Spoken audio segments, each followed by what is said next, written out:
할렐루야.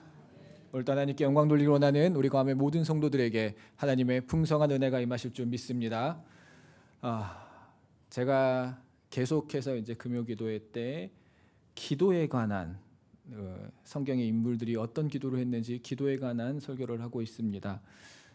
지난번에는 느헤미야, 무너진 공동체를 다시 세우는 기도, 무너진 공동체를 세우기 위해서는 먼저 그 무너진 현실을 직시하고 슬퍼할 줄 아는 공감이 있어야 된다라고 했습니다. 그리고 그 안에서 처절한 회개, 연대적 회개가 있어야 되고 다시금 하나님의 약속의 말씀을 붙들고 새로운 소망을 품고 나아가는 기도를 해야 된다라고 했습니다. 오늘 말씀은 모세의 기도입니다. 느헤미야의 기도보다 더 처절한 상황 가운데 드려졌던 기도입니다. 하나님께서는 이스라엘 백성들이 금송아지를 만들고 우상을 만들고 섬기는 그 모습을 보고 이 백성을 진멸해야겠다라고 생각하였습니다. 그리고 모세에게 말합니다. 이 백성을 다 여기서 진멸하고 너를 통하여서 새로운 민족을 이루겠다. 모세는 이런 절체절명의 상황에서 하나님께 나와 기도하고 있습니다. 그런데 참 이스라엘의 범죄를 보면은 이해할 수가 없습니다. 어떻게 저렇게 황당한 일을 하고 있을까? 그런데 이 이스라엘의 범죄를 가만히 살펴보면은요, 그 안에 인간의 죄가 다 녹아져 들어가 있습니다. 그들의 죄가 아니라요, 사람들이 가지고 있는 죄가 그 안에 다 녹아져 있다라는 것입니다. 그리고 그 죄가 오늘날 아직까지도 여전히 유효하다라는 사실이 우리의 마음을 아프게 합니다. 이스라엘의 죄가 무엇이었습니까? 오늘 우리가 읽지 않았지만 읽지 않아도 금요 예배 나오시는 분들은 어떤 죄인지 다 알고 있을 것입니다. 그들은 황금 송아지를 만들었습니다.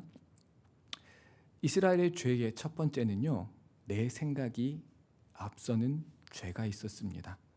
그들이 왜 황금 송아지를 만들었습니까? 모세가 하나님의 율법을 받으러 가기 위해서, 돌판을 받으러 가기 위해서 시내산에 올라갔습니다. 그런데 그 날짜가 길어지니 이스라엘 백성들은 두려워하였습니다. 나를 인도하여 낸 신을 만들라. 그것이 그들의 요구였습니다. 하나님께서 모세를 부르셨다라면은 모세가 다시 내려올 때까지 기다리는 것이, 그것이 하나님의 명령이고 하나님의 백성들이 마땅히 해야 될 일입니다. 그런데 지금 이스라엘 백성들은 내 생각을 앞세우는 겁니다. 내가 생각했을 때 그거 아닌 것 같아. 빨리 어떻게 좀 해봐. 내가 생각했을 때 내 눈에 보이는 신을 만들어야 될 것 같아. 좀 믿음직스러운 게 있어야지 이 백성들이 좀 모여있지 않겠어? 모세가 안 보이니까 불안해 죽겠어. 그러니까 내 생각대로 어떻게 좀 해봐. 내 생각이 앞서는 죄가 있었다라는 겁니다. 사람의 죄의 시작은 다 거기서 시작되는 것입니다. 아담과 하와가 죄를 지었을 때 원죄도 마찬가지입니다. 하나님께서 뭐라고 말씀하셨습니까? 선과 악을 알게 하는 나무의 열매를 먹으면 정령 죽으리라 라고 하였습니다. 그런데 왜 먹었습니까? 이거 먹고 죽지 않아. 하나님이 거짓말하고 있는 거야. 내 생각이 하나님의 생각보다 앞서게 되는 순간 우리는 내 안에 우상을 만들어냅니다. 우리의 죄가 거기서부터 시작이 됩니다. 그런데 오늘날 인류에도 계속해서 이 죄가 인간을 괴롭히고 있습니다. 오늘날 일어나는 전쟁들, 수많은 전쟁들, 그 지도자들은요, 내가 틀렸다고 생각하고 전쟁하고 있을까요? 아닙니다. 내 생각엔 이게 정의라고 생각하는 거예요. 때려 부시고 내 힘을 과시하고 짓누르고 이것이 옳다라고 생각하고 있다라는 것입니다. 그 지도자들만 그렇게 생각하고 있는 것일까요? 오늘날 교회에 참담한 현실들이 있습니다. 교회 안에 수많은 다툼이 있고 싸움이 있습니다.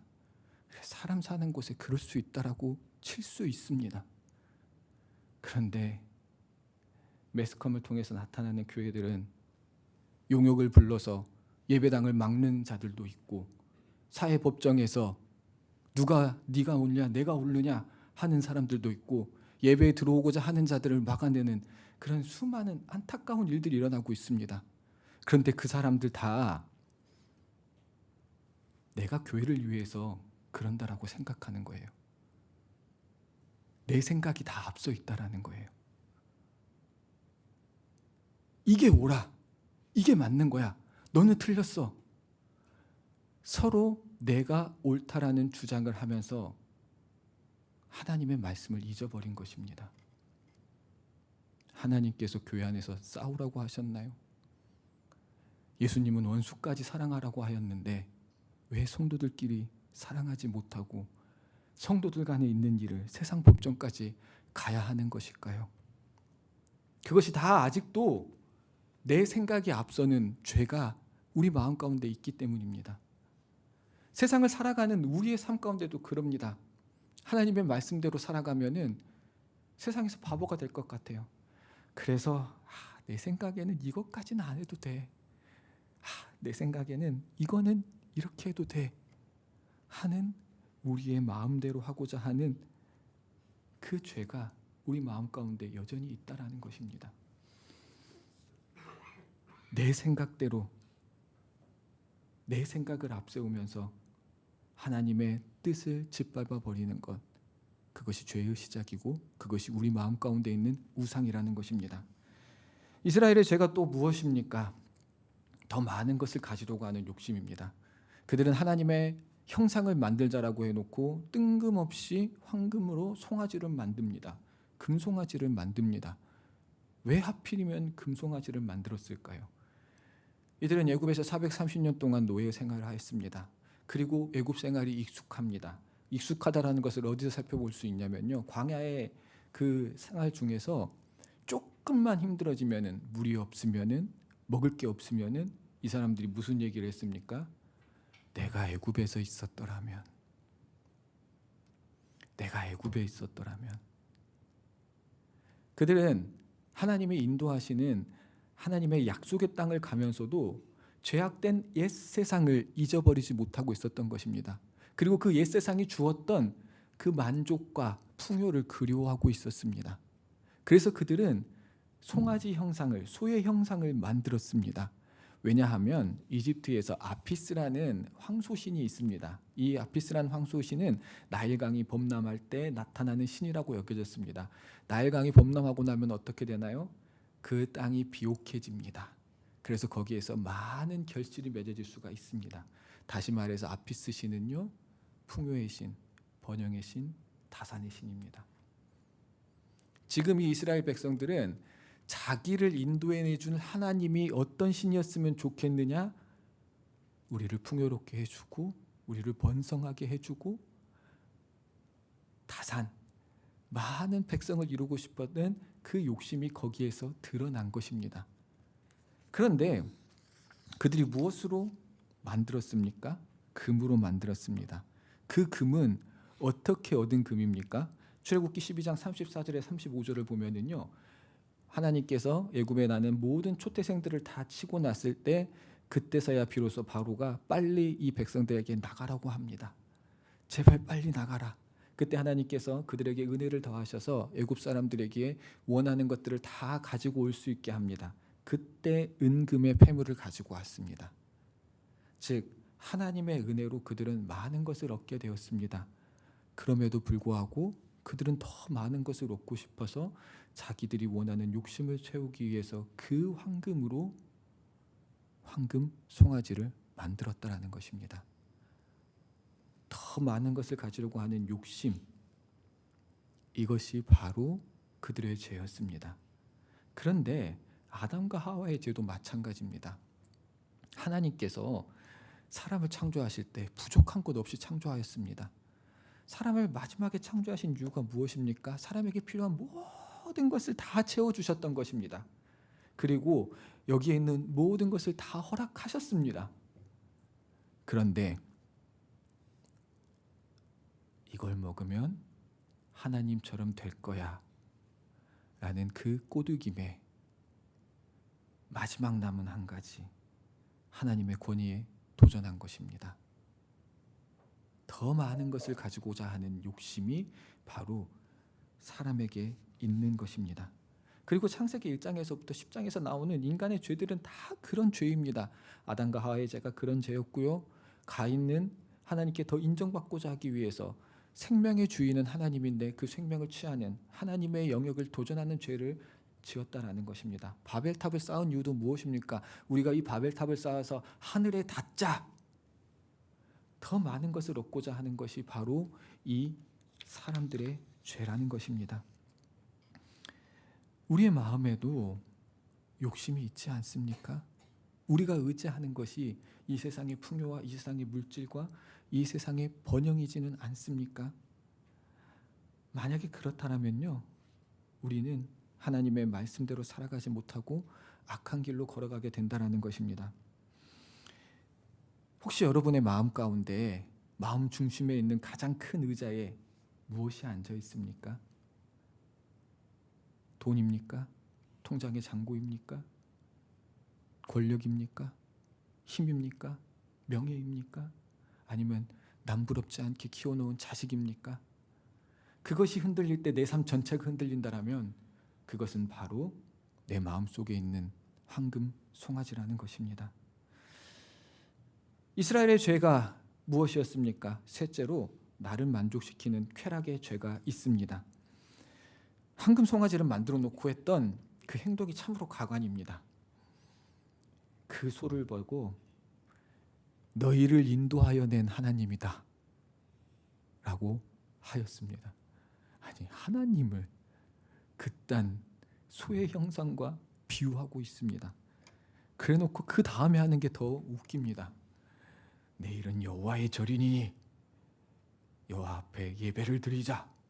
그래서 진짜로 다음날 일어나가지고 예배를 드립니다. 화목제를 드리고 번제를 드리고 나서 뭘 하냐면요, 뛰놀더라 라고 기록되어 있습니다. 여기서 뛰놀다라는 단어를 보면은 그냥 우리가 뭐 축제를 즐겼나 보다, 재미있게 놀았나 보다 이렇게 생각할 수 있는데요, 이 단어는 차하크라는 단어를 사용을 합니다. 히브리어에서 차하크라는 단어는 성적인 행위랑 연결이 되어 있습니다. 요셉이 보디발의 아내에게 누명을 당할 때 보디발의 아내가 저 사람이 나를 희롱하였나이다 라고 하잖아요. 희롱이 차하크예요. 성적인 유희를 차하크라고 하는 것입니다. 그들은 뛰노는데 왜 성적인 유희를 했을까요? 왜냐면요, 다산과 번영의 신들은요, 성적인 결합으로 인하여서 다산과 풍요와 번영이 일어난다라고 생각을 했거든요. 다시 말해 이들은요, 여호와께 예배를 드리자라고 해놓고서는 자기가 원하는 것을 채우려고 하였고 자기가 기뻐하는 것, 자기의 쾌락을 채우려고 하였다라는 것입니다. 하나님의 뜻대로 살아가려고 하는 것이 아니라, 하나님께 예배드리려고 하는 것이 아니라 내가 원하는 것을 채우려고 하였고 내가 원하는 것을 하려고 하였던 것입니다. 아담과 하와의 죄도 마찬가지입니다. 하나님의 말씀은 분명하게 있는데 그러고 보니 먹음직도 하고 보암직도 하고, 저걸 먹으면은 내가 강해질 수 있을 것 같고, 말씀보다는 내 즐거움이 더 우선하였다라는 것입니다. 그런데 우리도 혹시 그러고 있지는 않습니까? 솔직히 말해서 하나님의 말씀대로 살아가는 것 정말 힘듭니다. 사랑하는 것 진짜 힘들어요. 원수를 사랑하는 것 정말 못하겠어요. 제자들처럼 목숨을 내걸고 헌신하는 것 진짜 하기 힘듭니다. 그런데 오늘날 한국교회에서 십자가의 헌신, 고난의 길, 수고와 헌신, 이런 것들이 점점점 사라지고 있습니다. 하나님께 예배를 드리는 것, 물론 우리가 하나님께 예배를 드릴 때 평안함을 얻고 위로를 얻는 것, 이것 또한 중요합니다. 그런데 거기에만 머물러 있으려고 하는 것입니다.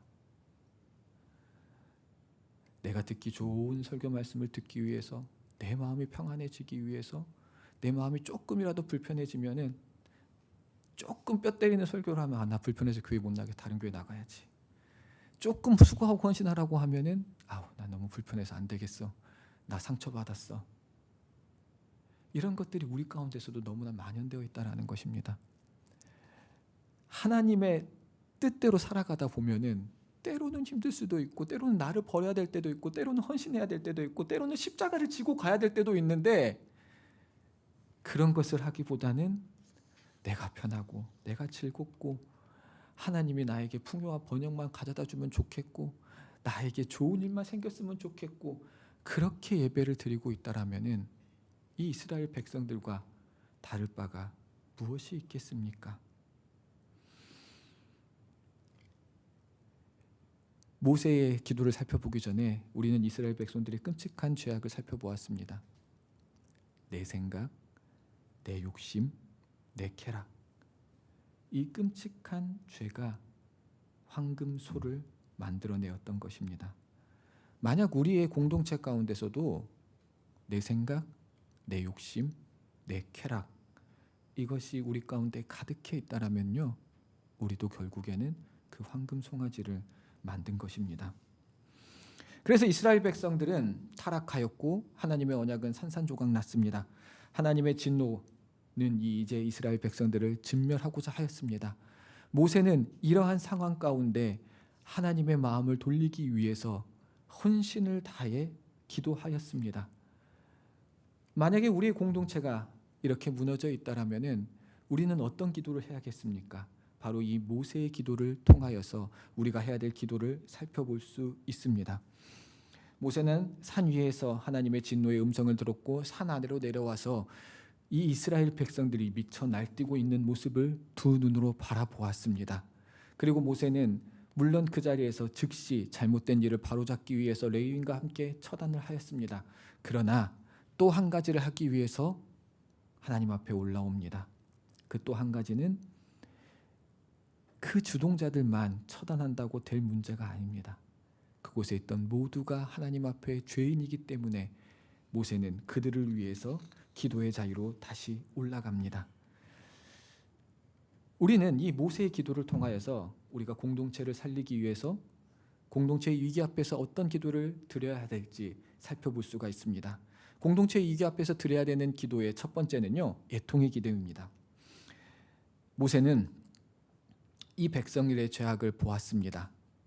그가 손에 피를 흘려가면서 주동자들을 처단하였지만, 그러나 이 모든 백성들이 하나님 앞에 죄를 지었기 때문에 결국에는 이들이 하나님께 벌을 받을 것을 알았기에 속죄함을 받기 위해서 하나님께로 다시 올라갑니다. 그리고 하나님 앞에 통곡합니다. 슬프도소이다. 하나님의 말대로 이 백성이 큰 죄를 지었습니다. 그리고 기도합니다. 그러나 이제 이들의 죄를 사하시옵소서. 우리말 성경에서는요, 이들의 죄를 사하시옵소서라고 번역을 하고 있는데 히브리어 성경을 살펴보면은요, 이 문장이 종결되지 않습니다. 하나님, 만일 주께서 그들의 죄를 사하시려거든 하고 문장이 끝나요.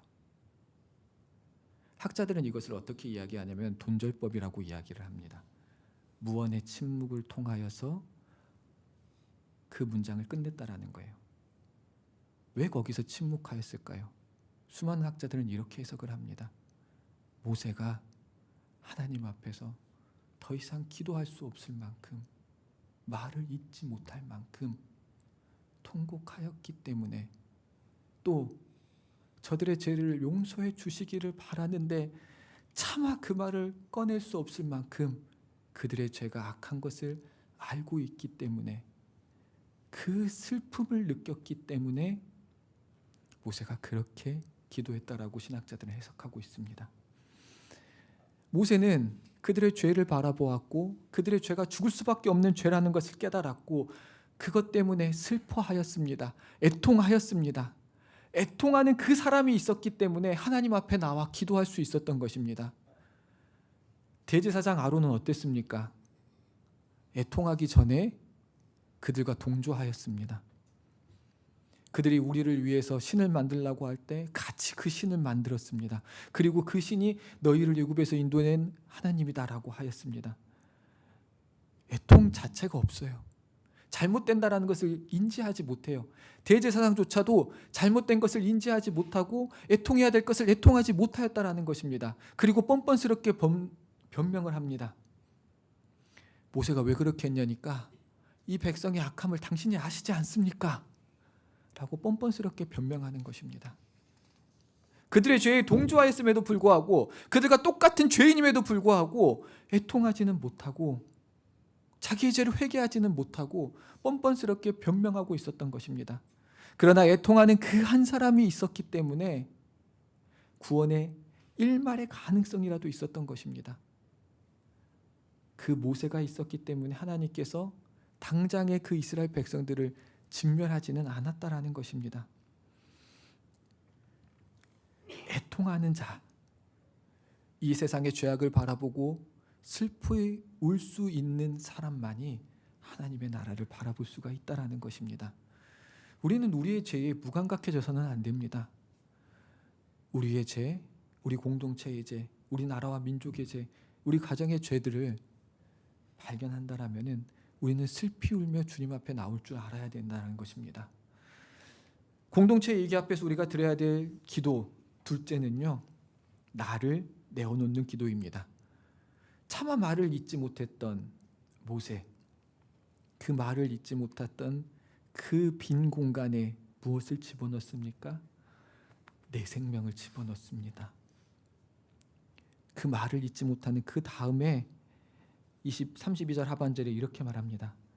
그렇지 아니하시오면 원하건대 주께서 기록하신 책에서 내 이름을 지워버려 주옵소서. 주께서 기록하신 책, 주의 생명책에서 내 이름을 지워버리라라고요. 그렇게 강구하고 있습니다. 따지고 보면 모세는 잘못한 게 하나도 없어요. 그들이 범죄하고 있을 때 모세는 하나님과 만나면서 하나님의 율법을 받고 있었어요.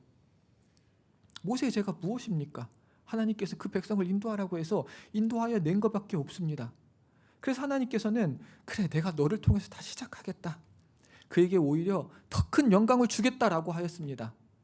그러나 모세는 그걸 바라보지 않았습니다. 애통하였기 때문에 저 백성들을 살리기 위해서, 저 수많은 영혼들을 살리기 위해서 거기에 나를, 내 생명을, 내 영혼을 집어넣는 것입니다. 주님께서 기록하신 책에서 나를 지워주십시오는 그냥 나를 죽이겠다라는 것이 아닙니다. 주님, 나는 구원받지 못해도 됩니다. 그러나 저 백성들은 불쌍히 여겨주시고 저 백성들을 하나님의 영광을 위하여서 다시금 살려주시옵소서, 저들의 죄를 용서하여 주시옵소서라고 기도하고 있는 것입니다. 나를 버려 이웃을 살리고 공동체를 살리는 기도를 모세가 하고 있는 것입니다. 우리의 기도는 어느 쪽을 향하고 있습니까? 하나님, 저 경쟁자를 밟아버리고 나를 축복하시고 나를 이기게 하시고 나를 승리하게 하여 주시옵소서, 이런 기도를 하고 있습니까? 아니면 하나님, 내 삶이 깨어지더라도, 내 삶이 무너지더라도 저 영혼들을 위하여, 하나님의 뜻을 알지 못하는 저 불쌍한 영혼들을 위하여 나를 사용하여 주시옵소서, 그런 십자가의 기도를 하고 있습니까? 세상을 바꾸는 것은 유창한 말이 아닙니다.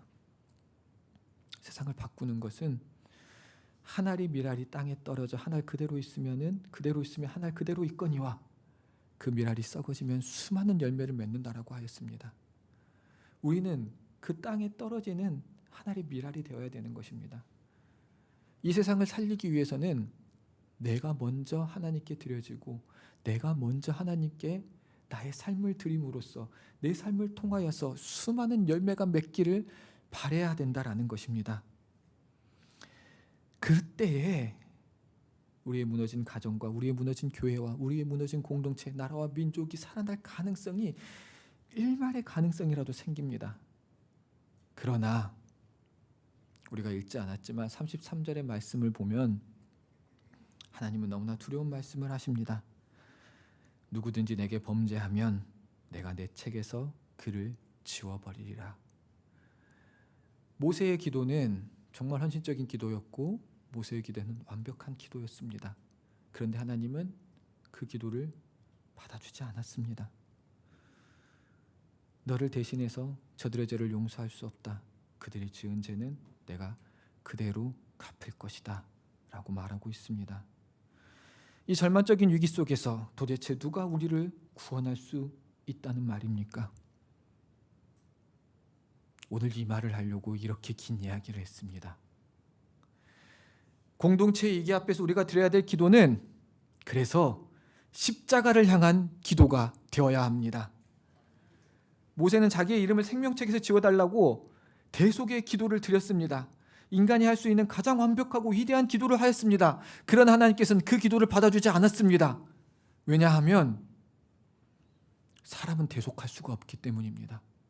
인간은 본질적으로 죄인이기 때문에 인간은 그 누구를 구원할 수가 없습니다. 나의 죄가 있는데 어떻게 다른 사람의 죄를 대신해서 구원할 수 있겠습니까? 그게 바로 모세가 아무리 위대한 지도자라고 해도 할 수 없는 한계라는 것입니다. 그래서 우리는 우리의 노력으로, 우리의 힘으로 그 누구도 구원할 수 없습니다. 내 가족을 살릴 수 없고 우리의 공동체를 살릴 수가 없는 것입니다. 그렇다면 누가 구원할 수 있습니까? 이 땅에 다시 오신 예수, 이 땅에 오신 예수 그리스도입니다. 제2의 모세가 이 땅에 왔다라는 것입니다. 인간이 할 수 없기 때문에 우리를 구원의 하나님의 나라로 인도할, 약속의 땅으로 인도할 모세의 모습으로 예수 그리스도께서 이 땅에 오셨다라는 것입니다. 예수님도 우리를 바라보며 애통해 하셨습니다. 십자가에 못 박히는 그 순간에도 우리를 향해 기도하셨습니다. 주님, 아버지, 저들이 하는 것을 알지 못하나이다. 저들의 죄를 용서하여 주시옵소서. 우리의 죄를 바라보며 슬퍼하셨고 눈물을 흘리셨기 때문에 우리를 위하여서 생명책에 지워지는 그 결단을 하셨다라는 것입니다. 모세는 생명책에서 지워지지 않았습니다. 그러나 예수님께서는 그 생명책에 지워지는 고통을 받으셨습니다. 그렇기 때문에 예수님이 마지막 순간에 엘리 엘리 라마 사박다니, 나의 하나님 나의 하나님 어찌하여 나를 버리시나이까 라는 절규를 하였던 것입니다. 그 주님께서 우리를 대신하여 죽으셨습니다. 그렇기 때문에 우리의 가장 중요한 기도는요, 이 십자가를 향하는 기도가 되어야 되는 것입니다. 주님, 우리는 할 수 없습니다. 주님께서 우리를 구원하여 주시옵소서. 그리스도의 십자가로 우리의 죄를 깨끗이 씻어 주시옵소서. 그리스도의 십자가만이 우리의 생명이고 우리의 구원입니다. 그 십자가를 붙들고 나아갈 수 있어야 되는 것입니다. 그리고 우리가 그 십자가를 안다라면은 그 십자가에 우리의 죄악을 못 박아야 됩니다. 십자가를 만난 사람들이라면 나의 옛사람의 모습은 다 그 십자가에 못 박아야 됩니다. 우리가 사순절을 보내고 있습니다. 이 사순절 기간 우리가 예수 그리스도를 기억하면서 해야 될 일은요, 나의 옛사람의 죄악을 다 못 박아야 됩니다. 내 생각을 거기에 못 박아야 됩니다. 내 욕심을 거기에 못 박아야 됩니다. 내 쾌락을 거기에 못 박아야 됩니다. 그리고 주님의 말씀을 기억해야 됩니다. 누구든지 나를 따르려거든 자기를 부인하고 자기 십자가를 지고 나를 따라오라고 하셨던 그 말씀을 기억해야 됩니다. 우리가 죄악된 세상, 위기의 공동체를 살리기 위해서는요, 이 십자가를 바라보고 이 십자가, 자기 십자가를 지고 세상 가운데 나아가야 됩니다. 예수 그리스도의 십자가의 복음이 온 땅 가운데 선포되어질 때에, 그리고 우리 모두가 그 십자가에 나의 죄를 못 받고 옛사람의 모습은 다 죽여버리고 그리스도와 함께 새 사람의 모습으로 부활할 때에 우리의 죄가 깨끗이 사라지게 되는 것입니다. 그 놀라운 역사가 우리 가운데 일어나기를 원합니다. 우리 공동체가 이 십자가를 바라보고 십자가를 향한 기도를 함으로 말미암아 그 죄악에서 자유로워지는 공동체가 되기를 바랍니다. 말씀을 마무리하겠습니다. 오늘 우리는 철저히 무너진 공동체 앞에서 두 가지 모습을 보았습니다. 하나는 하나님마저도 내 마음대로 내 생각대로 통제하려고 했던 내 생각, 세상의 화려함을 쫓는 내 욕심, 그리고 하나님의 뜻이 아닌 내 쾌락으로 똘똘 뭉쳐진 금송아지를 만들었던 이스라엘 백성들을 바라보았습니다. 그런데 그 모습이 우리 가운데도 있을 수가 있습니다. 그러나 다른 하나를 보았습니다. 진멸당할 수밖에 없는 이스라엘 백성들을 위하여서 그들을 애통해하며 자기의 목숨을 내어주는 기도를 하였던 모세의 모습을 바라보았고, 그 모세는 실패하였지만 마침내 예수 그리스도의 십자가의 사랑으로 그 기도가 완성됨을 바라보았습니다. 우리는 이 사순절을 보내며 영적인 결단을 하기를 원합니다. 우리의 죄악된 모습들이 여전히 반복되고 있다면 그 죄악의 고리를 끊어내야 됩니다. 나를 살리기 위해서 죽으셨던 그 십자가를 붙들고 그 십자가 앞에 무릎 꿇고 나아가야 됩니다. 그리고 그 십자가 앞에 나의 죄악을 다 못 박아 버리고 이제 나를 부인하고 새 사람이 되어 우리의 십자가를 지고 세상 가운데 나아가시길 바랍니다. 주님을 따르는 길이 때로는 험하고 힘들고 아픈 길이 될 수 있습니다. 그러나 그 길을 감으로 말미암아 나와 내 가정과 우리 교회와 이 나라와 민족과 이 세상을 살리는 십자가를 온 땅에 전하게 될 줄 믿습니다.